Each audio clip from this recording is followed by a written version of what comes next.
So if you've been told you're insulin resistant or maybe even pre-diabetic or diabetic, I'm a registered dietitian and I'm going to walk you through how to manage blood sugars through diet and eating patterns. So hey there, I'm Lorelei. As I mentioned, I'm a registered dietitian, and what I do for work now mostly is counsel people on their nutrition habits. And I work with a lot of people who are insulin resistant. So today, first of all, I'm gonna actually talk about what that means, what it means to be insulin resistant. And then I'm gonna talk about how you can eat to manage your blood sugars if you are insulin resistant. By the way that I'm going to suggest eating for insulin resistance is actually a perfectly healthy way to eat for anybody. So it's very balanced and we're incorporating a lot of the nutritious foods that everybody can eat. So this isn't only for people who are diabetic or pre-diabetic or anything like that. This is actually for everybody. But when you do have insulin resistance, there are some of these principles that are just a little bit more important, and I'll talk about why. So first of all, what is insulin resistance? Okay, so I'm actually gonna do a little bit of the science here. I'm gonna try to keep it as simple as possible so that it's understandable. But if you already know the science, please feel free to skip ahead. I'm gonna leave timestamps below so you can move on to the suggestions. Or B, maybe you don't care. You're like, I don't wanna hear the science, just tell me what to do, in which case also skip this part. But for those of you who actually do wanna kind of understand how your body works and what it means to be insulin resistant, here we go. So when we eat, obviously, we eat food and we break it down through our whole digestive tract, right? So the stomach breaks some things down and then et cetera, et cetera, et cetera. As the food is broken down, it then gets absorbed into the bloodstream, or the smaller components of it, right? So obviously not whole chunks of food aren't getting absorbed into the bloodstream, but things like carbohydrates break down to glucose, things like protein break down to amino acids, things like fats break down to triglycerides, and these things are small enough that then they can just sort of get absorbed into the bloodstream. The thing that we're mostly going to be talking about today is glucose, which is the basic building block of most carbohydrates. It doesn't look anything like what I'm demonstrating here. It's a little tiny ring molecule. It's a molecule, so it's very small. And that's actually how we get all our energy. So glucose comes through our food, gets absorbed into our bloodstream, and then blood sugars go up. Sugar meaning glucose. So these terms are kind of synonymous when we're talking about blood sugars. Now, the glucose, the sugar, is in our bloodstream. Great.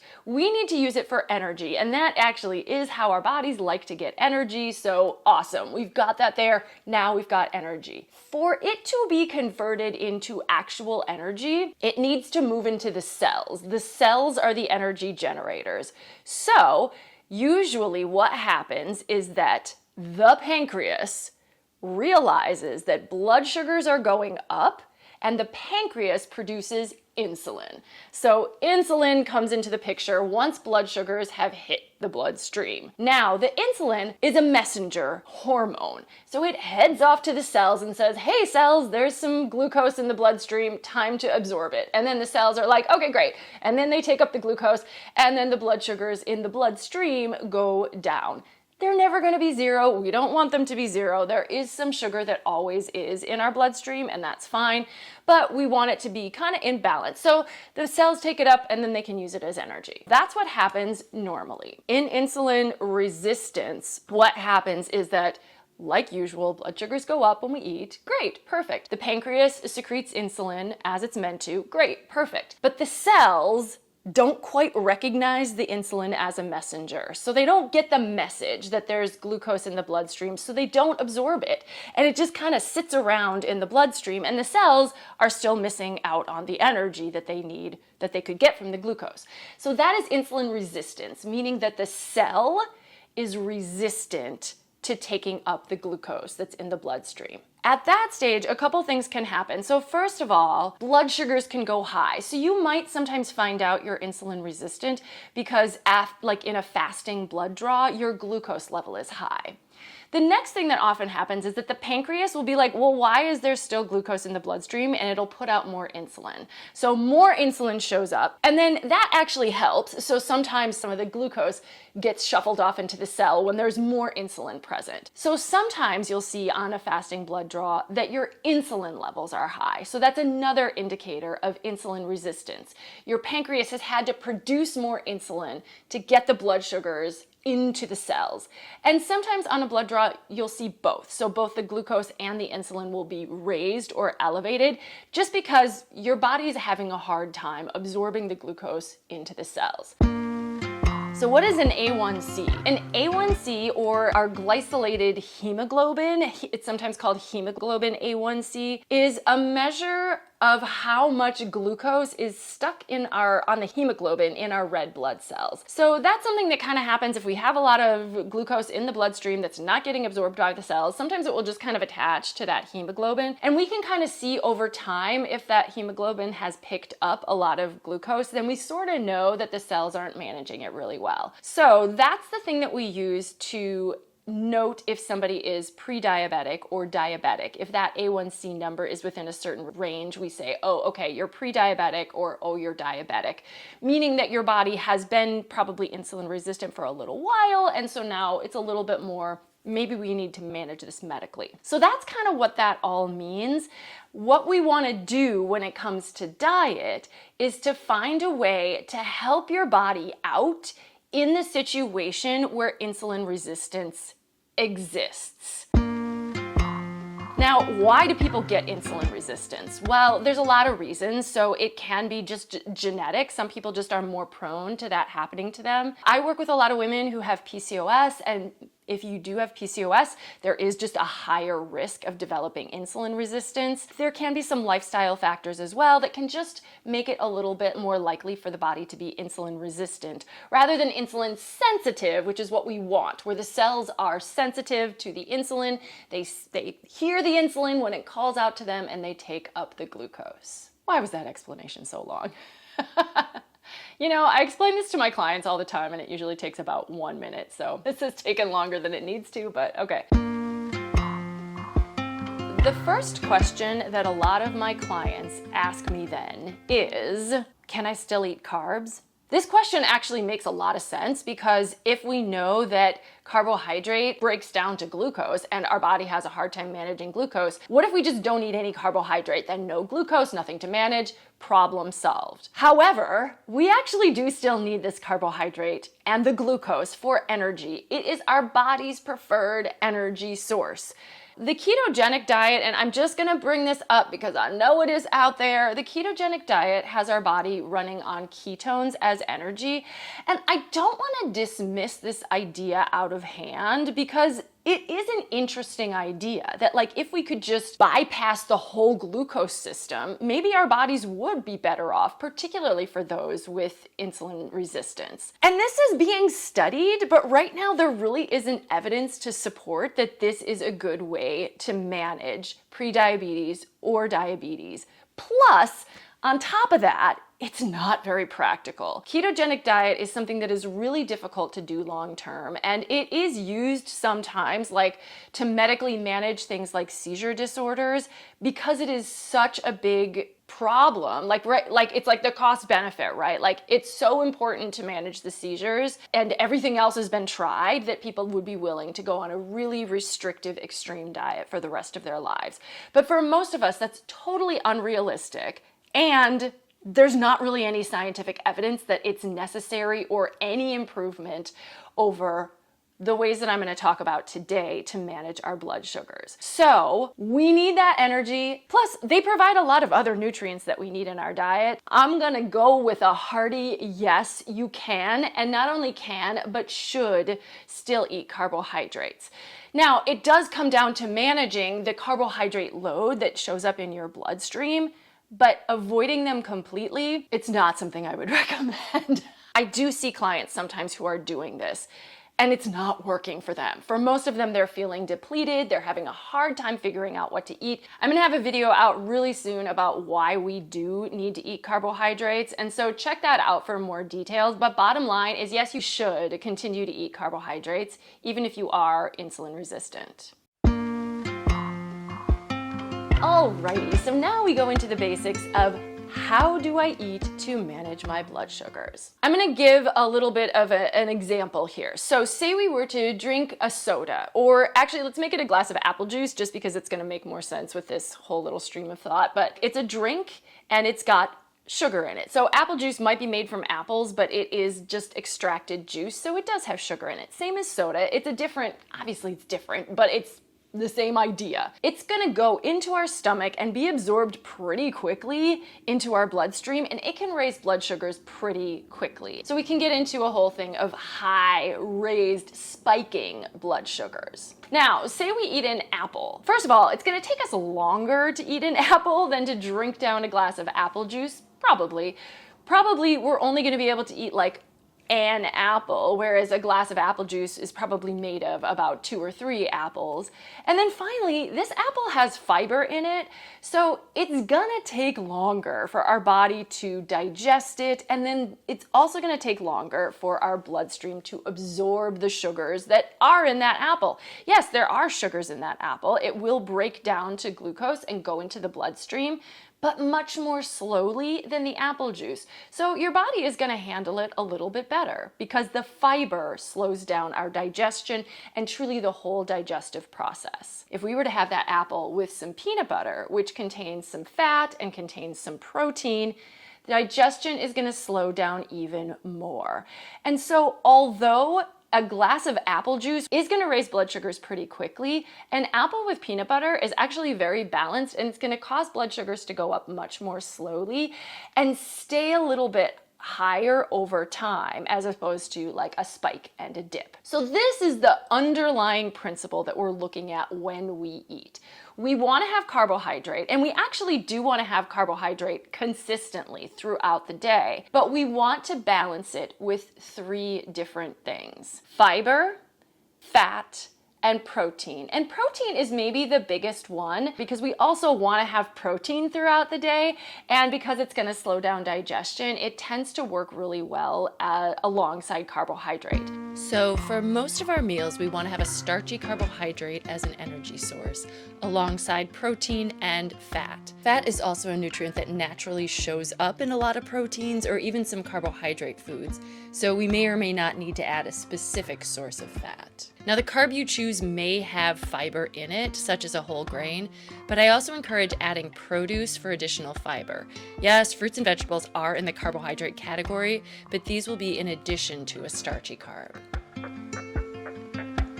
You have probably seen the USDA image of the My Plate, where we see half of the plate with vegetables, we see a quarter of the plate with our carbohydrate, our starchy carbohydrate, which could be anything from rice to potato to pasta to bread to corn, anything like that, and then a quarter of our plate to have protein. So I do recommend those proportions to most people, and we don't have to get it exact, but at least at the start, thinking about having something from those categories on your plate so that when you do eat carbohydrate, and again, you should, you're balancing it out, slowing digestion, slowing absorption, so blood sugars don't rise quickly, but they do go up somewhat to give us the energy that we need. So carbohydrate foods include things like fruits and vegetables, grains, nuts and seeds and beans are also in the carbohydrate family. And then of course we also have things like, desserts and chips. And these are carbohydrates that we can eat in moderation, even if we do have insulin resistance. But yes, it would be ideal if we can focus more on the plant-based whole food ones, fruits, vegetables, whole grains, beans and legumes, nuts and seeds.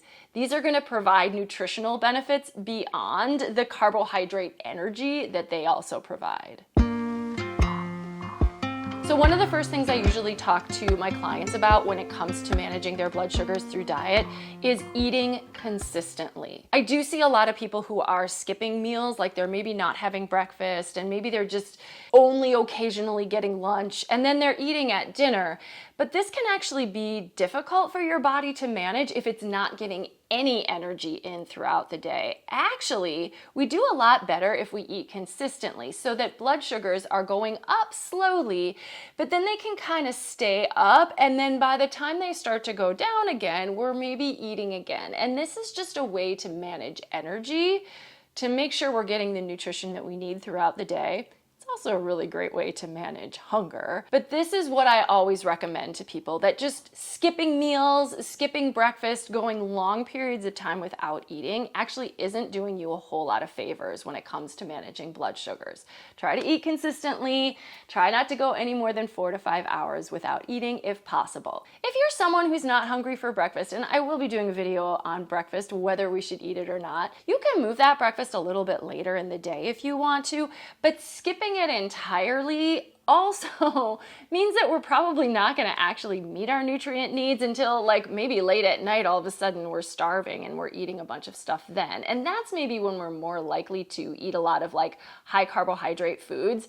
And we don't really need energy late at night when we're trying to get ready to go to sleep. But in the morning, when we have our whole day ahead of us, we do need some energy. So that actually is a really good time to eat carbohydrates. Plus, interestingly enough, our bodies are slightly more insulin sensitive in the mornings. So it is a little bit easier for our body to handle the carbohydrate early in the day. So don't put it off. Don't skip your meals. Don't go too long between meals without eating. Finally, I think it is absolutely fair to talk about portion sizes. Now, for people who are like diabetic, either type 1 or type 2, and they're on insulin, they actually have to be very specific and intentional about the amount of carbohydrate they're eating at each and every meal, because the insulin that they have to take has to be calibrated based on what they're eating and etc. If you're insulin resistant, we don't have to worry about it to that same degree, but I think it is still fair to think about like, hey, balancing our portions. So if you're having, for example, pasta for dinner with perhaps spaghetti and meatball, and then you've got some vegetable, we probably want to think about that whole plate not being full of pasta, because that actually is going to be a lot of carbohydrate for our body to manage. Something like, a cupful or a handful of things like pasta or beans or cereal or rice, those are usually relatively reasonable proportions. But if your plate is full of the carbohydrate and everything else sort of is making a minor appearance, it might be time to try to shift or adjust the ratios so that carbohydrate is on your plate but is not the biggest component there. Let me know in the description if you would like to see a video on portioning.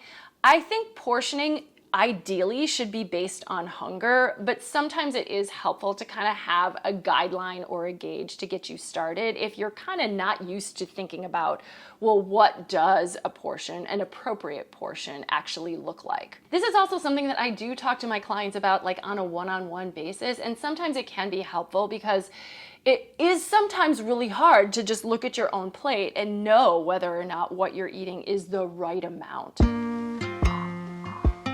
What else might you want to know about managing blood sugars? Well, I do talk to clients sometimes about exercise. Exercise actually is a great way to help manage blood sugars. Our cells actually get a little bit more insulin sensitive when they are exercising. So sometimes people will go for like a little walk after meals, and that can just sometimes help our bodies to use up the glucose that we've eaten during that mealtime. Sleep. Oh boy, I know sleep is a tough one for a lot of people, but actually, not getting enough sleep can increase risk for insulin resistance, and it can exacerbate already existing insulin resistance.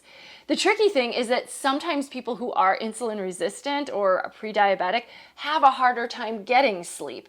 So it can be a bit of a vicious cycle. So if you are experiencing this, you may need to put more emphasis on trying to get your 7 to 8 to 9, if you need them, hours of sleep every single night so that things don't get worse. Continuous glucose monitoring. Well, it's a little bit of a trend, let's just put it that way. It's not something that I would generally recommend to clients because it can be confusing and complicated. This is something that for folks who are diabetic and perhaps on insulin, it might be a necessity. But for most of us, we don't really have to do do that if we're eating in a balanced way.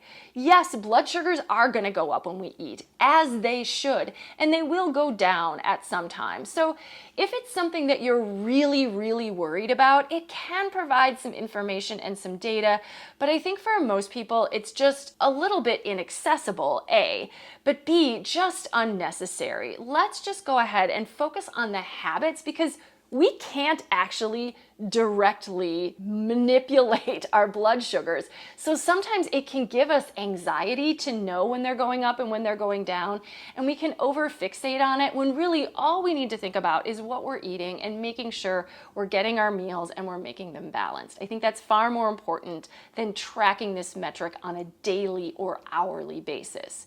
Get your blood work done when you see your doctor every year. Medications, there definitely are medications that your doctor may recommend it to you based on what's going on with you.